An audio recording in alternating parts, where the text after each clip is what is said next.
भारत माता की जय। इंकलाब जिंदाबाद। अरविंद केजरीवाल जिंदाबाद। शिक्षा मुफ्त दिलाएगी आम आदमी पार्टी। इलाज मुफ्त दिलाएगी आम आदमी पार्टी। लड़ेंगे जीतेंगे, लड़ेंगे जीतेंगे, लड़ेंगे जीतेंगे, लड़ेंगे जीतेंगे। अरे बिजली मुफ्त दिलाएगी आम आदमी पार्टी। अरे पानी मुफ्त दिलाएगी आम आदमी पार्टी। अरे रोजगार दिलाएगी आम आदमी पार्टी। किसानों को हक दिलाएगी आम आदमी पार्टी। अरे रोटी कपड़ा और मकान, रोटी कपड़ा और मकान, कमाने वाला खाएगा, लूटने वाला जाएगा। कमाने वाला खाएगा, लूटने वाला जाएगा। कमाने वाला खाएगा, लूटने वाला जाएगा। लड़ेंगे जीतेंगे, लड़ेंगे जीतेंगे, लड़ेंगे जीतेंगे। गांधी लोहिया जय प्रकाश, अमर रहे, अमर रहे। गांधी लोहिया जय प्रकाश, अमर रहे, अमर रहे। गांधी लोहिया जय प्रकाश, अमर रहे, अमर रहे। अरे बाबा साहेब अमर रहे, अमर रहे, अमर रहे। अरे बाबा साहेब अमर रहे, अमर रहे, अमर रहे। शहीद आजम भगत सिंह अमर रहे, अमर रहे, अमर रहे। अब थोड़ा ऊर्जा आई, अब बातचीत शुरू की जाए। साथियों और दोस्तों, मेरा जो विषय है वो सेवा और संघर्ष का है। ये दो ऐसे हथियार हैं जिनके माध्यम से पार्टी का विस्तार उत्तर प्रदेश में हो सकता है, ऐसी मेरी मान्यता है। और ये भी मैं मानता हूं कि यहां तक का जो सफर आपने तय किया है, इसके पीछे भी सेवा और संघर्ष है। अगर केजरीवाल जी के अंदर जज्बा नहीं होता, अगर आम आदमी पार्टी के नेताओं में जज्बा नहीं होता, अगर आम आदमी पार्टी के कार्यकर्ताओं में जज्बा नहीं होता, और उससे पहले भी जब ये पार्टी नहीं बनी थी तो अन्ना आंदोलन के कार्यकर्ताओं में जज्बा नहीं होता, तो इतना बड़ा सफर आप तय नहीं कर सकते थे। हिंदुस्तान की राजनीति में आपने केजरीवाल स्थापित करने का। हमें याद करना होगा मेरे साथियों कि हम लोग आए क्यों। शायद हम भूल जाते हैं कई बार। अपने छोटे छोटे बच्चों को घर से लेके निकले थे, टोपी पहना के, उस पर लिखा रहता था अन्ना आंदोलन, हाथ में तिरंगा होता था, नारे लगाते थे भ्रष्टाचार मुक्त हिंदुस्तान चाहिए, भ्रष्टाचार मिटाना है, लोकपाल बनाना है। और क्या कहा था हमने, कानून बना दो, उसके बाद हम अपने घर पे बैठ गए। एक ऐसा कानून बनाओ इस देश के अंदर कि प्रधानमंत्री हो या संतरी, अगर कहीं कोई भी भ्रष्टाचार करता है उसको जेल की सलाखों के पीछे होना चाहिए, वो बाहर नहीं रहता। लेकिन क्या कहा सत्ता के दलों, कांग्रेस के लोगों ने कहा कि ये मजाक नहीं है कि सड़क पे आंदोलन करोगे तो कानून बन जाएगा। ये मजाक नहीं है कि आपने सड़क पे खड़े होकर कोई बात कह दी तो उससे देश के अंदर कानून बन जाएगा। अगर कानून बनाना है तो विधानसभा में आओ, लोकसभा में आओ, राजनीति करो, चुनाव लड़ो, चुनाव जीतो, और अगर जनता तुमको चुनाव जिता दे तो कानून बनाओ। हम कानून नहीं बनाए। तब मेरे दोस्तों ने फैसला किया कि हम राजनीतिक दल बनाएंगे, आम आदमी पार्टी बनाएंगे। टोपी पहन के निकले हम लोग। मुझे याद है अरविंद केजरीवाल जी 45 डिग्री टेम्परेचर में मोहल्ला प्रभारी बनाने के लिए जाते। आपको पता है मोहल्ला प्रभारी क्या होता है? एक बूथ पर 300 घर होते हैं। उन 300 घरों को 30-30 घरों में विभाजित किया गया और एक बूथ पर 10 पदाधिकारी बनाए गए, 10 मोहल्ले बनाए गए और उस 30 घर का जो इंचार्ज होता था वो मोहल्ले का प्रभारी होता था और हमने वो मोहल्ले प्रभारी के बोर्ड अरविंद केजरीवाल के माध्यम से लगवाए हैं। मेहनत तो यहां से की है। और मैं बड़ी विनम्रता पूर्वक अपने साथी से पूछना चाहता हूं, क्या उस वक्त पैसा था हमारे पास? नहीं था। क्या उस वक्त तक कांग्रेस से लड़ने का पैसा था? नहीं था। बीजेपी से लड़ने का पैसा था? नहीं था। क्या आपके पास कोई धनाढ्य व्यक्ति था जो कह रहा था कि चुनाव लड़ो, पूरा खर्चा निभाओ? नहीं था। क्या उस वक्त ये उम्मीद थी कि हमारा कोई विधायक भी जीत जाएगा? उम्मीद थी क्या? मुझे याद है जब केजरीवाल जी ने फैसला लिया कि मैं शीला दीक्षित के खिलाफ लड़ूंगा, तो सबसे पहले मैं उनके पास पहुंचा। मैंने कहा कि ये फैसला आप मत कीजिए। कहने लगे क्यों? मैंने कहा आप चुनाव हार जाएंगे। वो 3 बार के मुख्यमंत्री और बहुत सारे शुभचिंतकों ने उनसे कहा आप चुनाव हार जाएंगे। तो केजरीवाल जी ने कहा, किसी एक आदमी ने उनसे ये भी कहा कि आपका कैरियर शुरू होने से पहले आपका कैरियर खत्म हो जाएगा।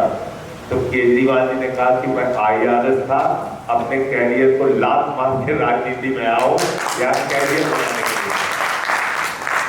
मैं चुनाव हार जाऊंगा लेकिन पार्टी चुनाव जीत जाएगी। मेरे दोस्तों, वहां से ये पार्टी निकली है। और मैं केजरीवाल साहब की चुनाव की काउंटिंग कराने गया। कि खतरा यह था कि 15 साल की मुख्यमंत्री हैं, केंद्र में कांग्रेस की सरकार, 2013 का चुनाव था, हो सकता है कुछ गड़बड़ी हो जाए। तो मैं उनका काउंटिंग एजेंट बन के गया और गोपाल मोहन हमारे इलेक्शन एजेंट थे। उन्होंने कहा तुम इलेक्शन के इंचार्ज हो, ये काम क्यों करोगे, कोई और कर लेगा? हमने कहा नहीं, मैं आपका काउंटिंग एजेंट बन गया। और बक्से के बक्से खुल रहे थे, बक्से के बक्से खुल रहे थे। और आपको जान के हैरानी होगी, उस चुनाव में 3 बूथ को छोड़ के सारे बूथों पे अरविंद केजरीवाल चुनाव जीते थे। ये है आम आदमी की ताकत। जब हमारे कार्यकर्ता प्रचार करने के लिए जाते थे मंत्रियों के घर में, क्योंकि उसी क्षेत्र में मंत्री के घर, उसी क्षेत्र में सांसद के घर, उसी क्षेत्र में बड़े बड़े लोगों के घर, कार्यकर्ता जाके कहता था भैया मंत्री जी को बुला दो, उनके परिवार को बुला दो, हमें तो वोट मांगना है। अरे वो बड़े बिल्डिंग वाले साहब को बुला दो। कहते थे साहब आएंगे नहीं, उनका चपरासी निकल के आता था, उनके साथ में काम करने वाला सिक्योरिटी गार्ड निकल के आता था। हमारे कार्यकर्ता की जेब में धीरे से 50 रुपए रखता था और कहता था इस यज्ञ में हमारा भी योगदान लेके जाओ, साहब वोट देना दे, हमारा पूरा परिवार है।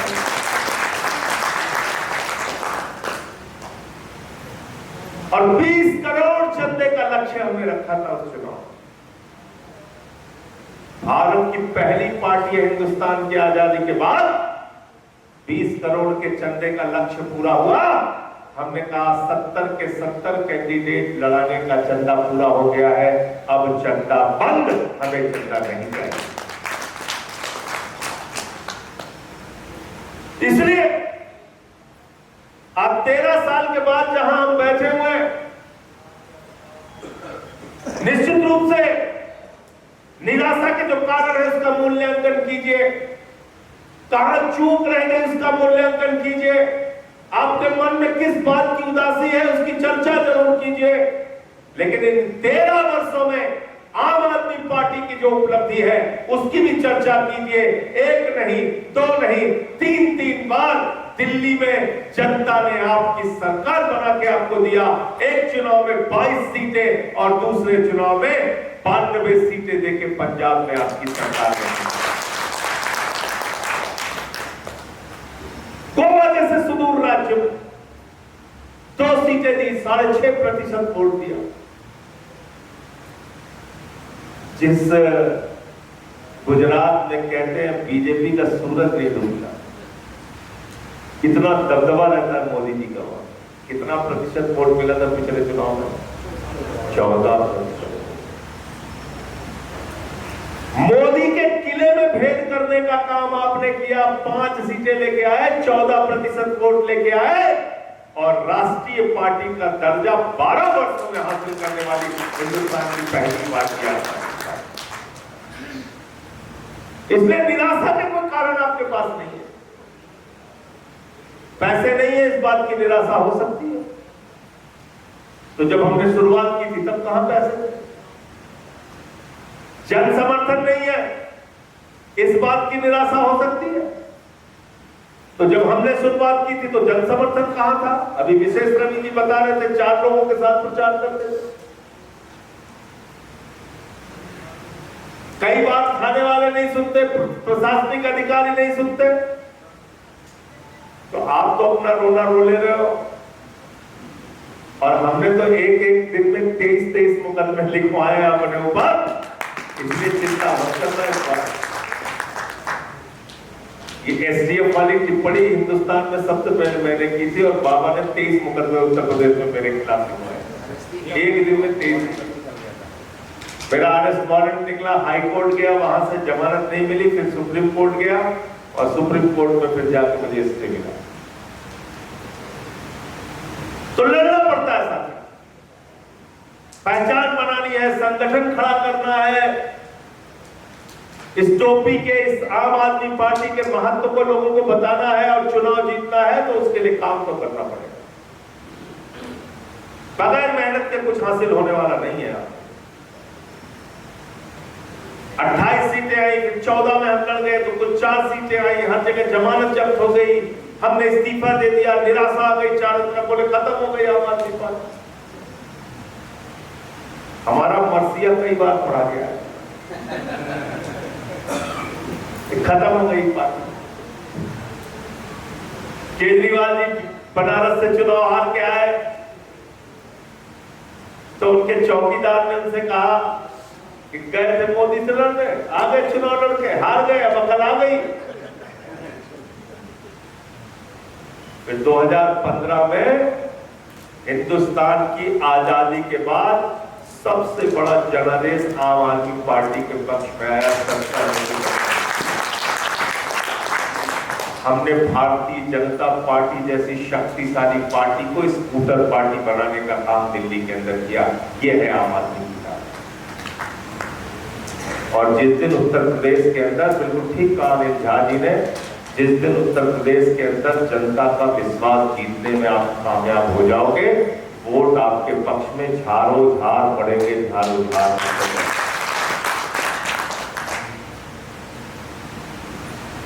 इसलिए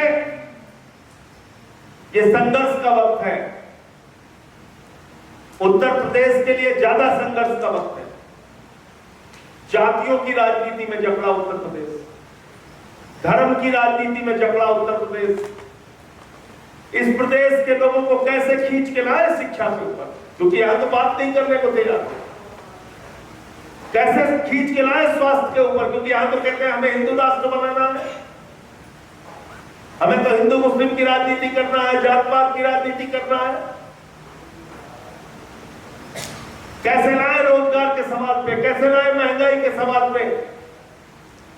ये काम थोड़ा मुश्किल जरूर है, लेकिन उस दिल्ली में जहां पे आपने 3 बार अपना परचम लहराया, वहां भी यूपी बिहार के ही लोग रहते हैं और उन्होंने काम की राजनीति को वोट दिया। उत्तर प्रदेश में भी काम की राजनीति पे जनता वोट देगी, हमें मेहनत करने की जरूरत है। उस दिन जब परिणाम आया तो हम सब लोग केजरीवाल साहब के पास बैठे हुए थे, बोले अब क्या होगा, तो कहने लगे अब क्या होगा, आगे के काम के बारे में सोचो, टाइम मत बर्बाद करो। हमने क्या कहा, बोले उत्तर प्रदेश में आप मेहनत कीजिए, किसी को कोई जिम्मेदारी, किसी को कोई जिम्मेदारी दे दी गई, सब अपने अपने मोर्चे पे लगे हैं, चारों तरफ से काम शुरू हो गया संगठन। कोई गुजरात में, कोई पंजाब में, कोई गोवा में, कोई उत्तर प्रदेश में, बाकी दूसरे राज्यों में बैठा नहीं कोई। और राजनीति में एक चीज सबसे बुरी होती है, याद रखना, अगर आप चर्चा से गायब हो गए, चर्चा से गायब हो गए। नेताजी कहते थे मुलायम सिंह जी, चर्चा पर्चा पर्चा, राजनीति के ये 3 बहुत महत्वपूर्ण। तो अगर आप चर्चा से गायब हो गए तो फिर कोई पूछने वाला नहीं। और चर्चा से गायब होने में कितना टाइम लगता है, मेरी तरफ से आजमा के देख लेना। 1 महीने घर बैठ जाओ, कोई अखबार में तुम्हारा नाम नहीं आए, कई कार्यकर्ताओं के बीच में न जाओ, कोई मीटिंग न करो, कोई सभा न करो, वैसे ही धीरे धीरे बोलना शुरू हो जाए। वीडियो बनाओ, सोशल मीडिया पे डालो, किसी प्रदर्शन में जाओ, अखबार में खबरें आ जाए, घर परिवार रिश्तेदार सारे लोग कहते हैं हाँ बिटवा हमारा राजनीति कर रहा है, लोग जानते तो है। एक बात मैं दावे के साथ आपको कह सकता हूं, ये टोपी जो आपके सर पे है, जितनी भी राजनीतिक पार्टियां हैं हिंदुस्तान के अंदर, सबसे ईमानदार टोपी अगर किसी पार्टी की टोपी है तो वो आम आदमी पार्टी की कार्यकर्ता सीधा ठोक के बात करता है। भारतीय जनता पार्टी बात करेगी तो उसको जवाब देना पड़ेगा शुभेंदु अधिकारी पे, उसको जवाब देना पड़ेगा छगन भुजबल पे, उसको जवाब देना पड़ेगा अजीत पवार पे, उसको जवाब देना पड़ेगा नारायण राणे पे, उसको जवाब देना पड़ेगा मुकुल राय पे, उसको जवाब देना पड़ेगा हेमंत बिश्व शर्मा पे। लेकिन आम आदमी पार्टी जब बात करेगी तो उसका कार्यकर्ता सीना ठोक के कह सकता है हमने अच्छे स्कूल बनवाए, हमने अच्छे अस्पताल बनवाए, हमने मोहल्ला क्लिनिक बनवाया, चलो हमारे साथ, हाथ पकड़ के तुमको लेके चलते हैं, आओ दिखाते हैं दिल्ली का सरकारी स्कूल जहां बच्चों के लिए हमने स्विमिंग पूल का निर्माण करा, जहां हमने विश्व स्तरीय शिक्षा का इंतजाम किया, जहां हमने हॉकी के वर्ल्ड क्लास ग्राउंड बनाए।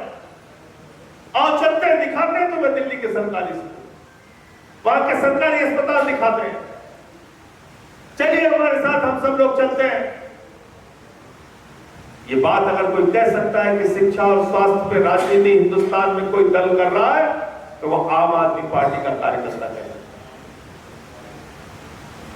और आप मुझे बताइए, आज किसी भी दल की आप राजनीति करेंगे, कोई विधायक सांसद बन गया अलग बात है, बाकी जो कार्यकर्ता है हर दल में उनकी क्या स्थिति है जाके कभी उनसे पूछना तो समझ में आएगा। सबसे पारिवारिक तरीके से अगर कोई दल अपना काम कर रहा है तो वो दल है आम आदमी पार्टी, जहां हम परिवार की भावना से पार्टी के अंदर काम करते हैं और इसी परिवार की भावना के तहत हमको इस पार्टी का विस्तार करना है। एक दूसरे से टांग खींचने वाली राजनीति नहीं। बहुत अच्छा उदाहरण दिया जनक प्रसाद जी कि आगे धक्का दोगे तो फिर खुद भी आगे जाओ और टांग पीछे खींचोगे तो खुद भी पीछे हो जाओ। बात समझ गए नहीं? एक दूसरे को बढ़ाने के बारे में सोचो, खुद भी आगे बढ़ो। और मैं तो इस बात को मानता हूं, जिस व्यक्ति के अंदर क्षमता है उसको कोई नहीं रोक सकता। मेरे भाई संजय सिंह का कोई किसी की हिम्मत नहीं, वो आगे बढ़ेगा ही नहीं। और हमने देखा 13 साल के सफर में बहुत सारे नेता निकल गए, बहुत सारे नेता निकल गए, उनकी टांग खींचने के भी प्रयास किए गए लेकिन कोई रोक नहीं पाया। आपको करना क्या है? सेवा और संघर्ष। इसको कैसे करेंगे आप? हमारे साथी अनिल झा जी ने अम्बेडकरवाद का जिक्र किया, वो क्या है? अम्बेडकर की विचारधारा क्या थी? शिक्षा। शिक्षा क्या कहा बाबा साहब ने? शिक्षा शेरनी का वो दूध है जो जितना पिएगा उतना दहाड़ेगा। और उस शिक्षा के ऊपर कोई पार्टी काम कर रही है तो आम आदमी पार्टी काम कर रही है। शिक्षा की हालत क्या है उत्तर प्रदेश में? बाबा जी के राज, बाबा जी कहते हैं शिक्षा क्या होती है? इससे क्या मतलब है? हिंदू मुसलमान करिए, किसी भाजपाई से पूछो भैया शिक्षा का स्तर उत्तर प्रदेश में कैसे सुधरेगा, बोलेगा ये क्या है? ये शिक्षा किस चिड़िया का नाम है? बोलो भैया तुम्हारी सरकार में टाट पट्टी पे बच्चे बैठ के पढ़ रहे हैं, बोले ये क्या हो रहा है? बिल्डिंगें टूटी हुई है, इससे हमारा क्या लेना देना? नमक रोटी खा रहे हैं बच्चे, नमक रोटी खाने की खबर आई कि नहीं आई ना? नमक रोटी खा रहे हैं तुम्हारे बच्चे उत्तर प्रदेश के सरकारी स्कूलों में, मिड डे मील में। बोले इससे क्या फर्क पड़ता है? आपके बच्चे शिक्षा विहीन रहे, उनको टूटे स्कूलों में पढ़ना पड़े, उनको टाट पट्टी पे बैठ के पढ़ना पड़े, वो नमक रोटी खाने को मजबूर हो, लेकिन अडानी को पूरा हिंदुस्तान सौंप दिया जाए। इस पार्टी का नाम है बीजेपी। इसलिए सवाल आपको ये करना पड़ेगा, तुम किसके लिए काम कर रहे हो? हमारे बच्चों के लिए या अडानी के लिए? हमारे बच्चों के लिए या अपने दोस्तों के लिए? तो बात शायद सीधे तौर पे समझ में। कभी नून भात खाने को देते हो, कभी नून रोटी खाने को देते हो। क्या आंकड़ा है? 11 लाख बच्चों ने 5वीं तक की शिक्षा छोड़ी। उत्तर प्रदेश में अकेले 8 लाख बच्चों ने 5वीं तक सरकारी स्कूल की शिक्षा छोड़ी। बच्चे स्कूल छोड़ रहे हैं यूपी के अंदर, और बाबा जी कह रहे हैं हम बहुत ही सशक्त उत्तर प्रदेश बना है। मोदी जी कह रहे हैं हम डबल इंजन की सरकार चला रहे हैं। उनको आपके बच्चों की शिक्षा से कोई लेना देना।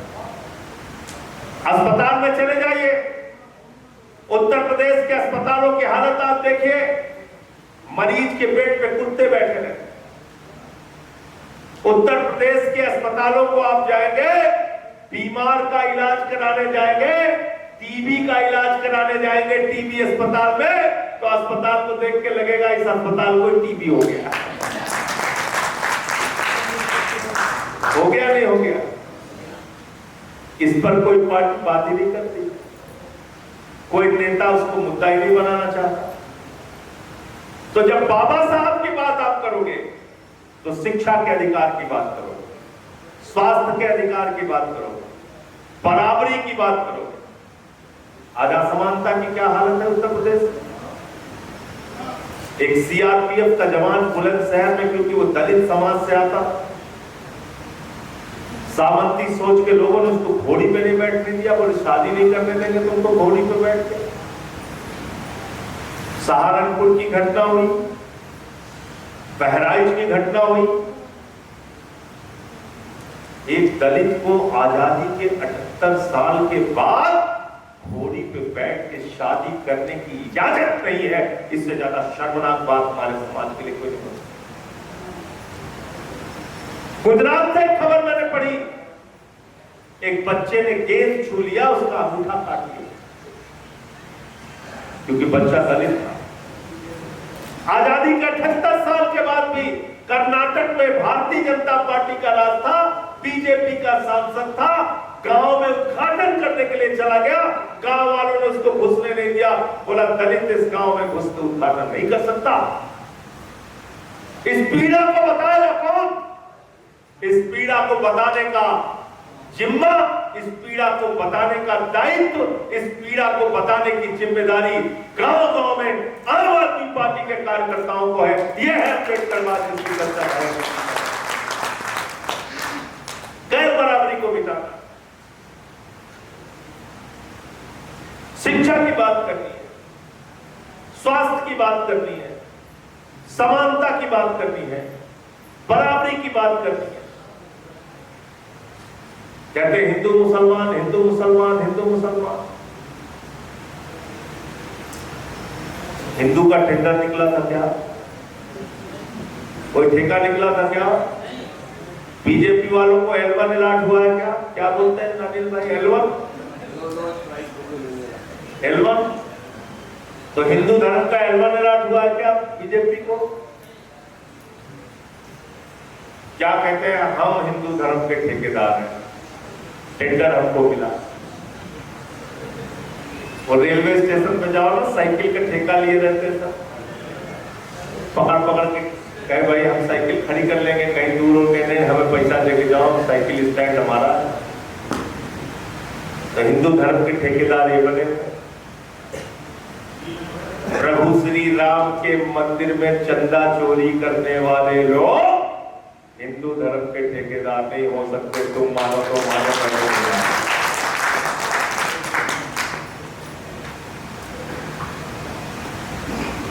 बीफ वाली कंपनी से चंदा लिया भाजपाइयों ने, लिया कि नहीं लिया बताओ?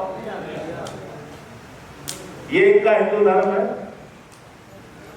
भारत आज बीफ का निर्यात करने वाला दुनिया का दूसरे नंबर का देश हो गया। कंपटीशन चल रहा है, पहले पे भी हो सकता है।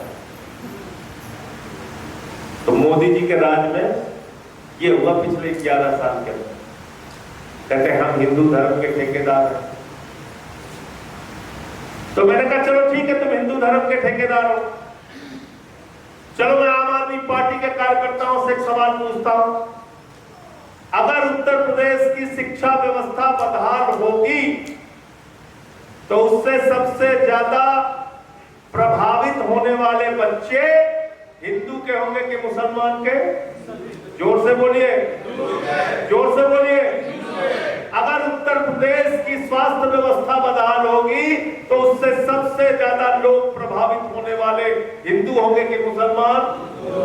हिंदू होंगे कि मुसलमान? अगर महंगाई उत्तर प्रदेश में बढ़ेगी तो उस महंगाई की सबसे ज्यादा मार हिंदुओं पे पड़ेगी कि मुसलमानों पे? हिंदुओं पे पड़ेगी कि मुसलमानों पे?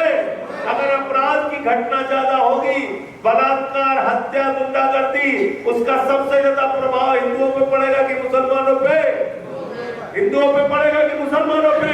अगर किसान अपने फसल की दाम नहीं पा रहा है, अगर उसको खाद की बोरी नहीं मिल रही है, अगर उसको एक खाद की बोरी के लिए लाठियां खानी पड़ती है, तो उसका सबसे ज्यादा प्रभाव हिंदुओं पे पड़ेगा कि मुसलमानों पे?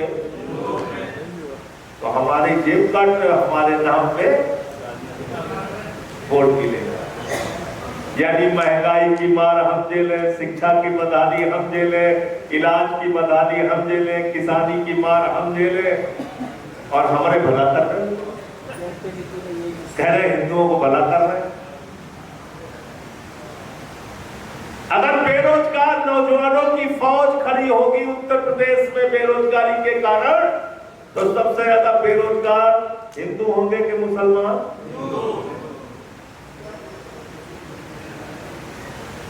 दिलीप बैठे हुए पीछे, जब टैक्स लगा दिया उसमें तुम लोग मारे जा रहे हो कि मुसलमान मारा जा रहा है?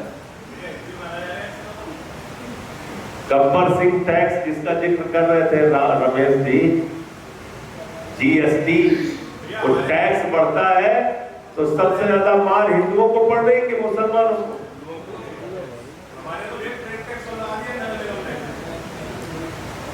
लेकिन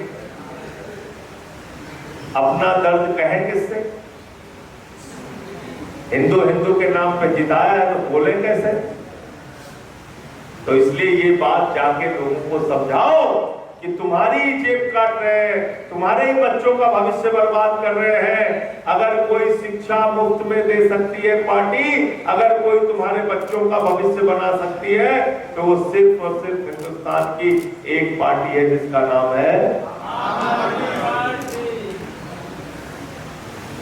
अच्छा बताओ, कौन अपने बच्चे को नहीं पढ़ाना चाहता? ये हमारी बहनें बैठी हुई हैं, इनसे पूछो इनके जिंदगी का क्या लक्ष्य है, इनका बच्चा अच्छी पढ़ाई करे। यहाँ जो पुरुष बैठे हुए हैं इनसे पूछे इनके जिंदगी का क्या लक्ष्य है, इनका बच्चा अच्छे से पढ़ के तैयार हो जाए। आज उत्तर प्रदेश में 10-10 घंटे बिजली कटती है, गांव में किसानों को बिजली नसीब नहीं हो रही है, सिंचाई के लिए बिजली नहीं मिलती, नहरों में पानी नहीं है, खाद की बोरी नहीं है, फसल का दाम नहीं है, गन्ने का दाम बढ़ाते नहीं, धान का दाम देते नहीं, गेहूं का दाम देते नहीं, कहते आमदनी 2 गुना करेंगे। कहते भारत दुनिया की 4थी बड़ी अर्थव्यवस्था हो गया है, खुश हो जाओ, लड्डू बांटो लड्डू बांटो लड्डू बांटो, 4थी बड़ी अर्थव्यवस्था। टीवी चैनल वाले चिल्लाने लगे, कहने लगे लड्डू बांटो। तो बाद में मैंने पूछा, मैंने कहा भाई 4थी बड़ी अर्थव्यवस्था हो जाओ या पहली बड़ी अर्थव्यवस्था हो जाओ, हर आदमी के हिस्से में कितना पैसा है? यानी कि प्रति व्यक्ति आय के मामले में हम कहां खड़े हैं?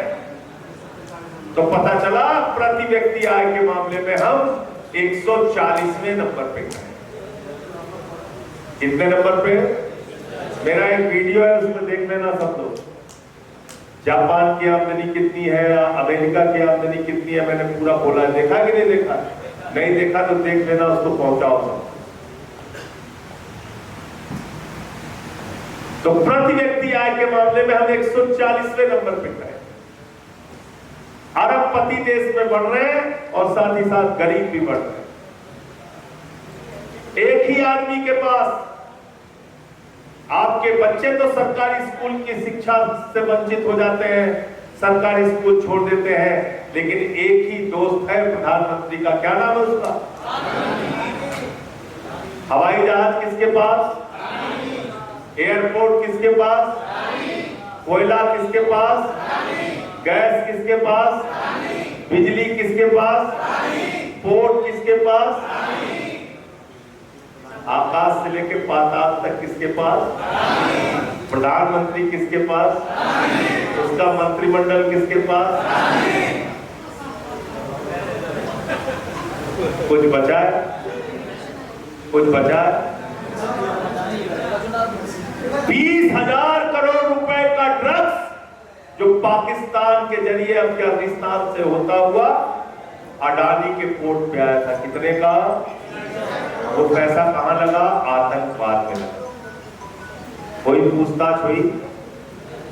मुझे तो बिना किसी अपराध के 6 महीने जेल में डाल दिया, केजरीवाल जी को जेल में डाल दिया, सिसोदिया सतेज जैन को जेल में डाल दिया। 20,000 करोड़ रुपए का ड्रग्स उसके पोर्ट से पकड़ा गया, उसके खिलाफ कोई कार्रवाई नहीं।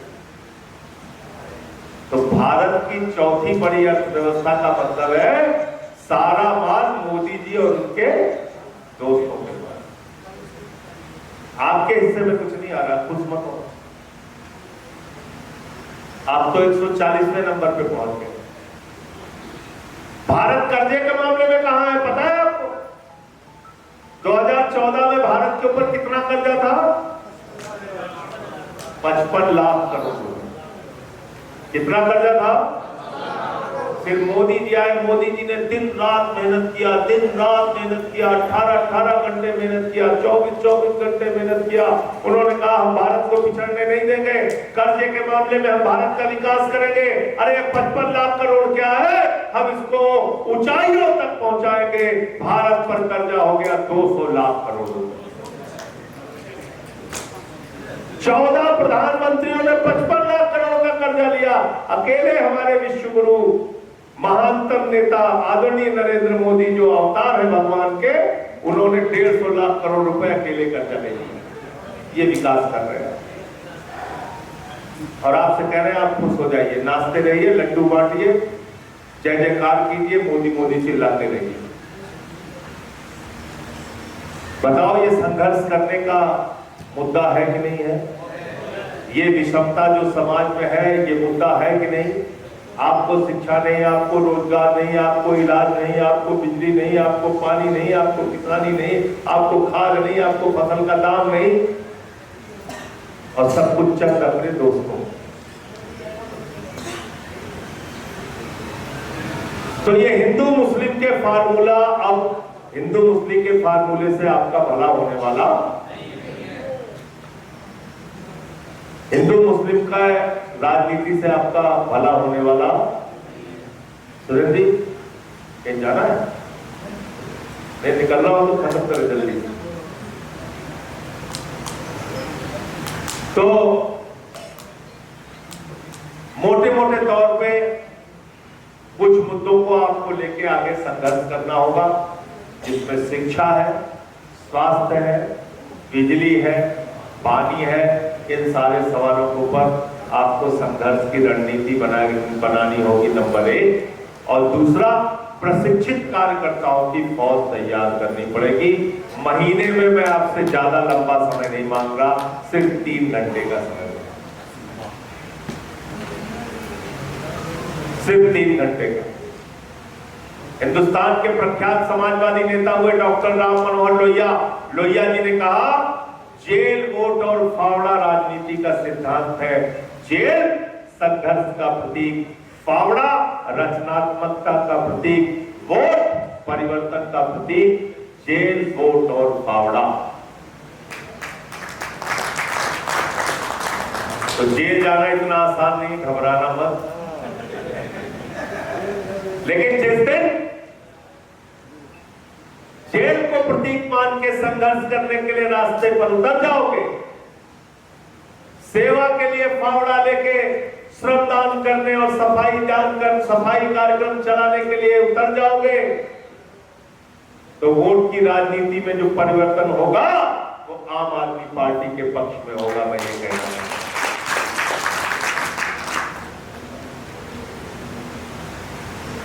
सेवा का कार्यक्रम और संघर्ष का कार्यक्रम, महीने में मैं सिर्फ 2 कार्यक्रम आपको दे रहा हूं।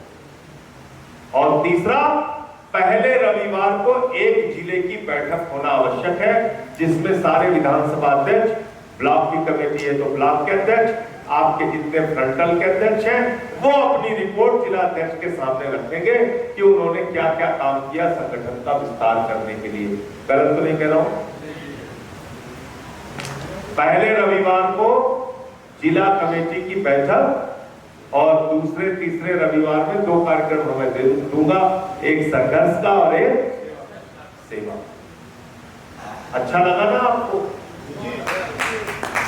प्राथमिक स्वास्थ्य केंद्रों की सफाई की आप लोग, कितनी बुरी हालत में थे, जंगल बन गए थे, कूड़ा करकट भर गया था।